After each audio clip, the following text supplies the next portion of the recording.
রুটি খাবো না, অন্য কিছু করে দাও। আচ্ছা থাম, নতুন একটা রেসিপি করছি।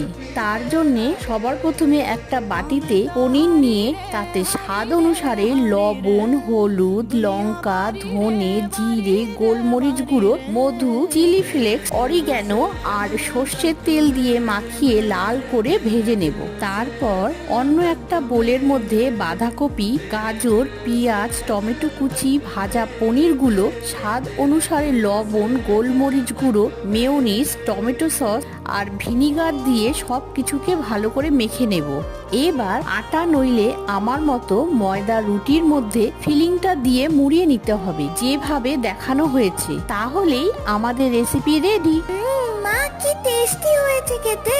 কালকে এটা না আমাকে টিফিনেও দিয়ে দিবে। আর এরকম টেস্টি ডেলি ডেলি রেসিপির জন্য কিন্তু অবশ্যই চ্যানেলকে সাবস্ক্রাইব করুন। Bye bye.